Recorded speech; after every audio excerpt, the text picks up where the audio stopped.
Well, GIS 300, I think you've reached the end. This is the last video that you're going to have for this class in 2021. We're going to cover Model Builder, accessed under Analysis, Model Builder. What this does is create a set of instructions for an analysis. So say, thinking back to our lab where we looked at the buffers of roads and the buffers of streams and the intersect between, instead of going through and clicking on each one in turn, you would build this model that says, okay, take the streams, take the roads, buffer each one, and then intersect, and let me know when you're done.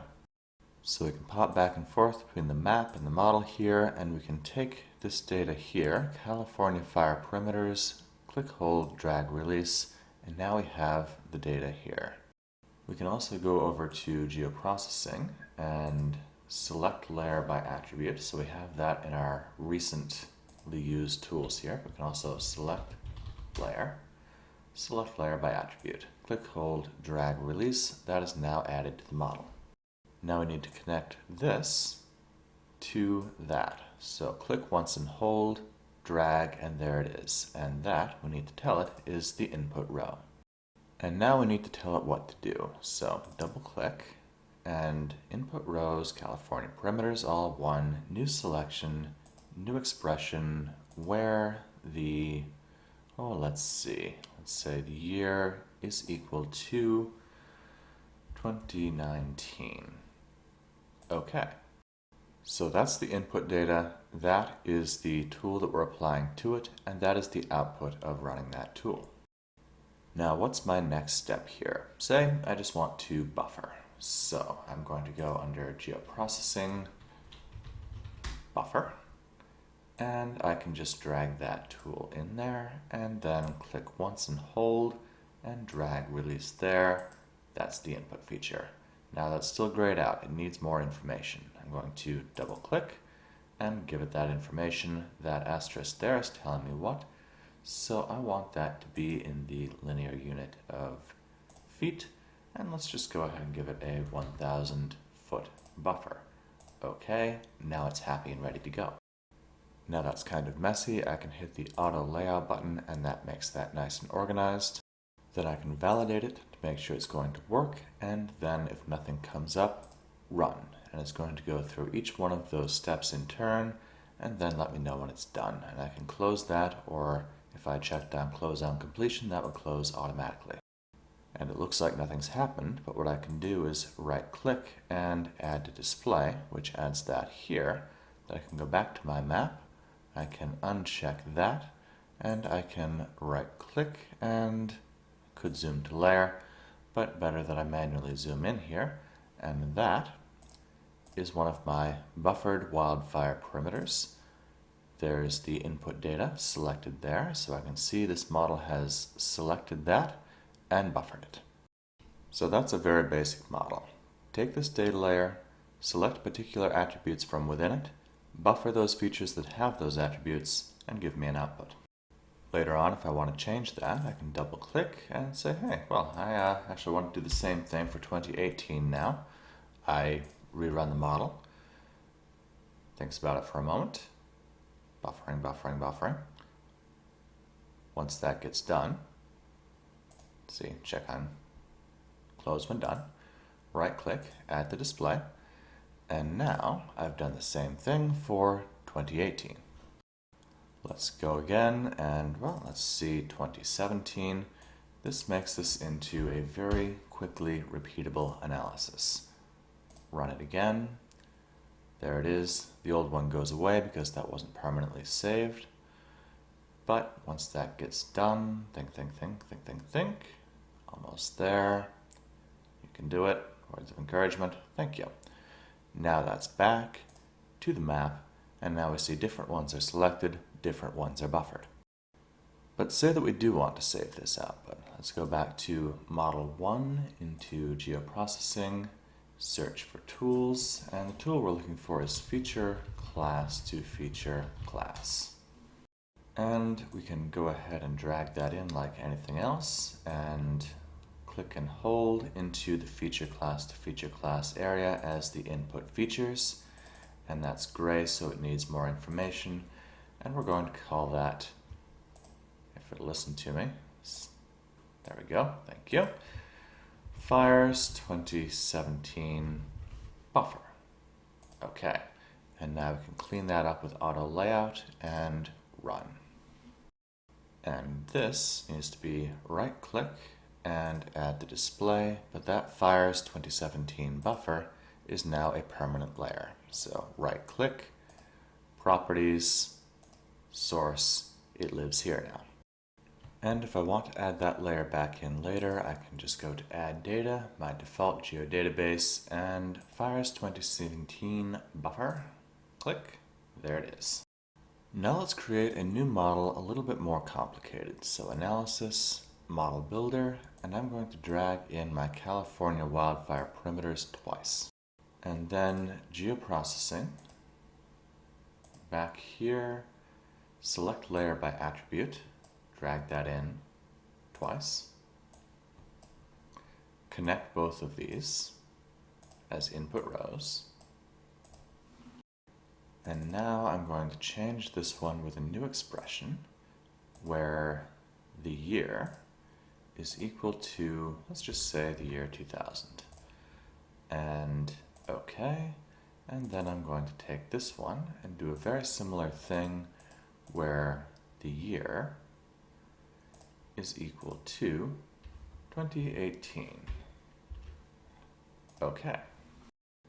Now I'm going to do the same feature class to feature class thing here. So feature class to feature class, and I'm going to drag that in twice. And I'm going to do the same thing where I connect that as an input feature. And let's go ahead to there and we'll call that one. So that lets me modify it. I'm going to call that one my Fires 2000. Okay. And this I'm also going to connect here as an input feature. Double click to modify. I'm actually going to change that output location to just the default here. And that's going to send it into the same place. And that's going to be Fires 2018. Okay. Now let's go ahead and do an auto layout there. And see, both of these are saving to the same place. That default.geodatabase can go away. And now let's go ahead and run this and make sure both of these are what we expect them to be.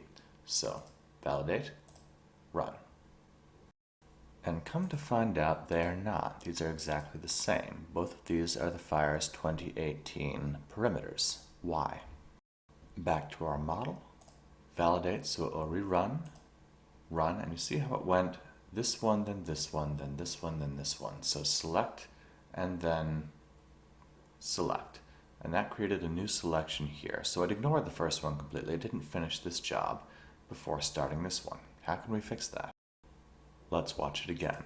Validate, run. Boom, boom, boom. There. That's a problem.